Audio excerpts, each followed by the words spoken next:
Assalamualaikum warahmatullahi wabarakatuh. Selamat pagi anak-anak. Apa kabar hari ini? Bahagia, senang, gembira, atau sedih? Nah, sebelum belajar, kita berdoa dulu ya. Bismillahirrohmanirrohim. Amin. Coba ibu cek senyum dulu. Buka mulut tertawa 3 kali. Hahaha. Buka mulut tertawa 2 kali. Haha. Buka mulut tertawa 1 kali. Ha. Buka mulut tanpa suara. Oke, terima kasih. Masya Allah, hari ini cantik-cantik, ganteng-ganteng, semangat pula. Nah, apakah hari ini berangkat semua? Ada yang sakit. Kenapa? Sakit apa, Naila? Demam berdarah. Syafaqillah, kita doakan ya, semoga cepat sembuh. Nah, untuk kalian harus selalu jaga kesehatan. Jangan lupa cuci tangan. Oke, ada yang tahu hari ini kita akan belajar apa? Ya, betul sekali Mas Prabu. Kita akan belajar bahasa Indonesia. Coba Butika mau tanya sama Mbak Syakira. Minggu lalu bahasa Indonesia kita belajar apa? Betul sekali Mbak Syakira. Belajar legenda. Beri tepuk tangan untuk Mas Prabu dan Mbak Syakira. Nah, biar belajarnya mudah, Butika punya diary literasi.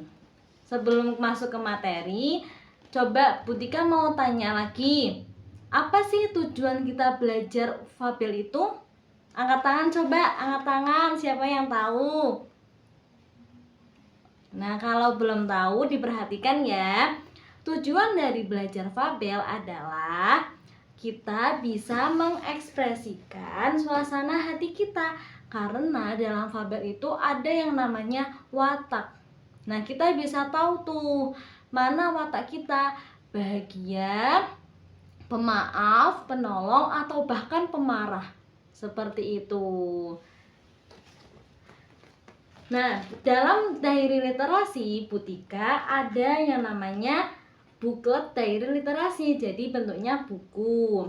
Dalam diary literasi ada judul, kemudian ada nama, Diva Sari kelas 6A. Buka ya, dibuka. Wow, fabel, bagus ya. Nanti kalian juga buat seperti ini. Kemudian halaman selanjutnya ada pengertian fabel. Fabel adalah cerita pendek yang menggambarkan watak dan tokoh seekor binatang. Jadi kunci utamanya adalah tokoh binatang. Betul. Sampai sini sudah paham? Tadi apa coba pengertian fabel? Ya, betul sekali Mas Fahmi, tokoh binatang. Beri tepuk tangan. Sampai sini biar nggak bosen, Butika akan memberikan contoh cerita fabel tentang pengembala dan biri-biri. Suatu hari di padang rumput yang luas ada seorang pengembala dan biri-birinya. Nah, ketika itu juga datang seorang petani. Tetapi ketika petani datang, pengembala biri-biri berteriak, "Tolong, tolong, ada serigala di sini." Petani pun terkejut dan langsung menghampiri si pengembala. Sampai di tempat si pengembala malah tertawa. "Hahaha, kau tertipu petani." Petani pun kecewa, akhirnya meninggalkan tempat si pengembala.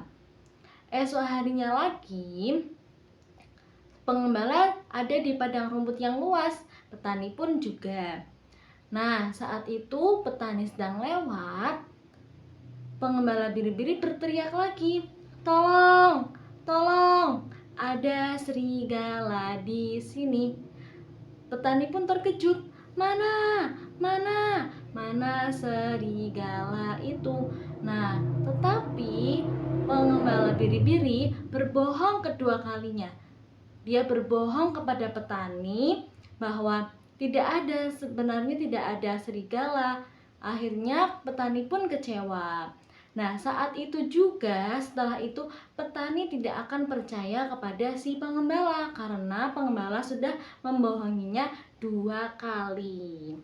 Esok lusa, petani kembali lagi ke padang rumput, juga si pengembala dan biri-birinya.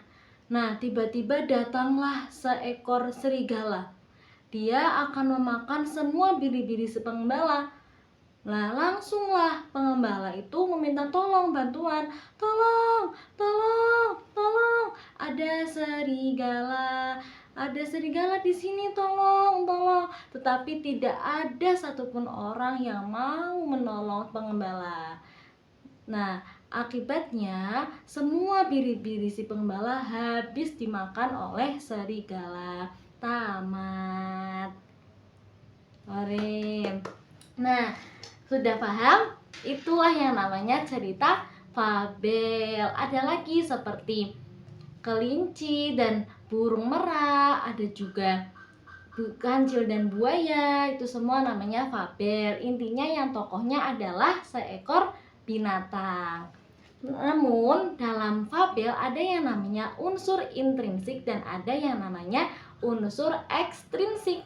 Unsur intrinsik adalah unsur yang terdapat di dalam cerita fabel. Di antaranya ada tema. Nah, coba dari cerita Pengembala dan Biri-biri, temanya apa? Ya, betul sekali. Kita harus jujur, boleh. Kemudian ada penokohan. Dalam penokohan ada 2, yaitu tokoh dan watak. Kemudian ada alur dan latar. Alurnya maju atau mundur, latarnya itu tempat di mana peristiwa atau cerita itu terjadi. Kemudian ada amanat dan sudut pandang. Nah, di amanat ini adalah pesan moral, nilai moral, pesan moral yang dapat kita ambil dari cerita fabel. Kemudian ada yang namanya unsur ekstrinsik. Dalam unsur ekstrinsik ada 3 hal. 1, nilai budaya. Yang kedua, budaya yang dianut. Yang ketiga, ada kondisi sosial. Oke, sampai sini sudah paham belum?